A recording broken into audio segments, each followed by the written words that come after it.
Hi, this is Russ from Production Expert, and I want to show you how to give your synths some real interest and some real size and space using effects. And I'm using Polymax from Universal Audio. It's a really cool synth that's part of both their Spark range, and I think you can also get it as part of those new bundles that they've created. I'm sure it's in at least one of the bundles, and this produces kind of vintage synth sounds.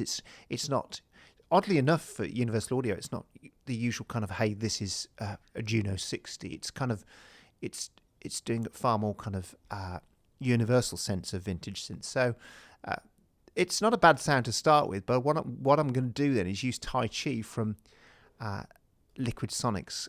This is my favourite reverb right now. I think it's because I'm a child of sort of making music in the 80s and 90s, and it has these cool features like the chorus and the dynamics and the fidelity, and it's a fantastic reverb anyway. But then when you add all the other stuff in, it's almost like a multi-effects processor. And if you haven't tried it, there's the big version and there's the baby version as well, and it's got this thing called the reverb time multipliers when I show you what they do. So what I'm going to do first is play you the part without any effect on it, so it's dry, and then I'm going to do this for a pad, then I'm going to do it for an ARP. So here's the pad without it.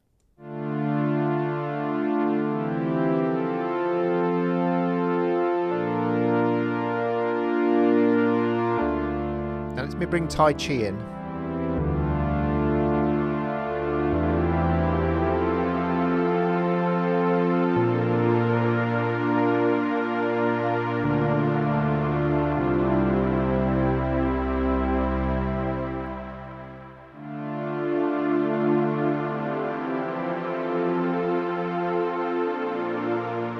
Let me take it back out.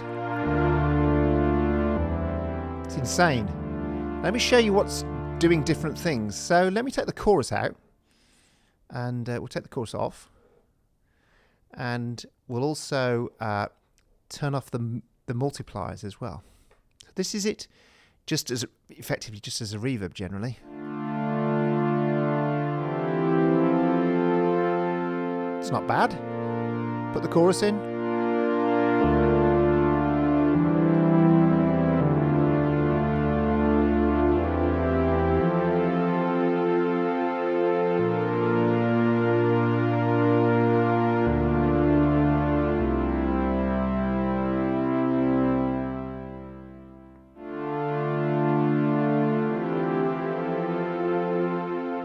It's incredible what it does to it. It's insane.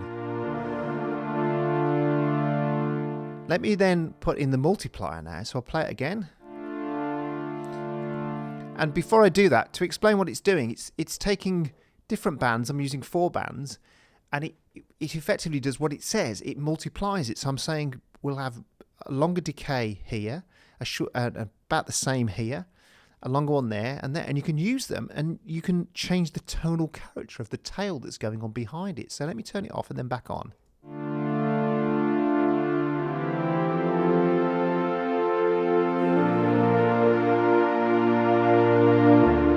You heard it there.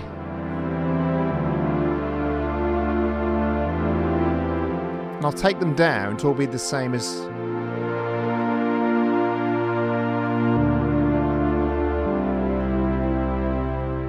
So we're not EQing the reverb, we're extending the decay times at different frequencies. Just gonna have a long decay on the bottom end.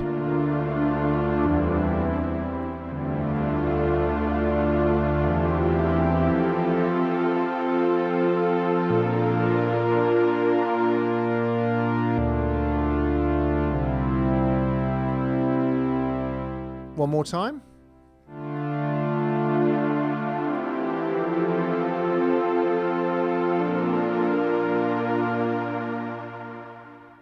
Love it. Right, let's move on to this second example. Got an arpeggiator playing.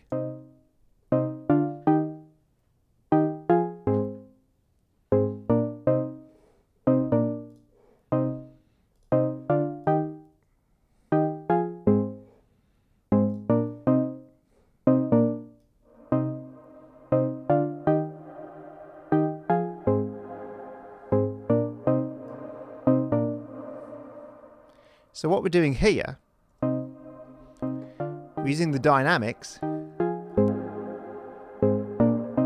to duck the verb. Choose to duck the reverb or the whole signal.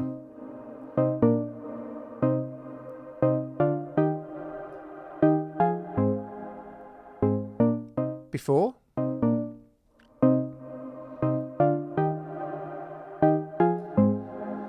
And again, because we're using the multipliers, we're changing the tonal characteristic of the tails too. Again.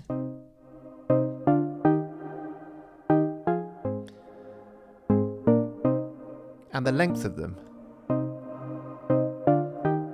Let's bring the highs in.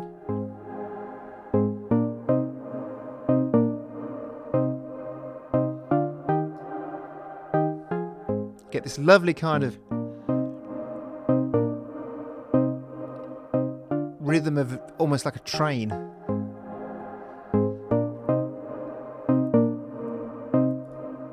The chorus is there too.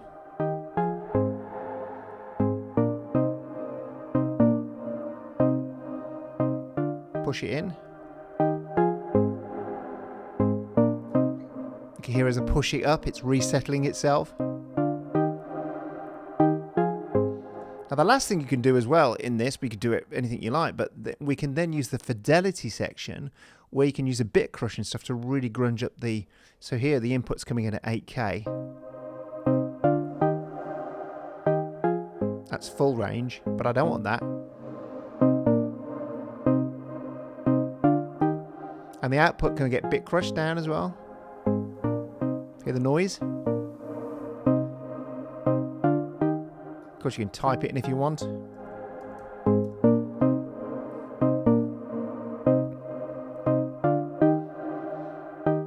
And you can see also I'm choosing to use mostly reverb rather than reflections. So go that way.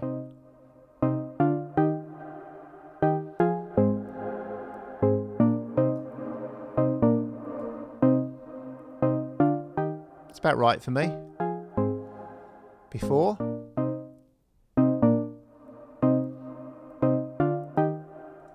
So that's using Tai Chi, which is just a powerhouse of effects in a sense, all in one unit, to do some really cool stuff with synths. And I'd recommend you download the demo and start playing with it. If you're a synth player, if you're working in EDM or any of those kind of genres where synths are really core to what you're doing, then I really recommend that you try these out because they're really very cool. And they're made by a friend of mine as well. So big thumbs up from me for Matt, who came up with these magic ideas. Thanks for watching. I'll see you again soon.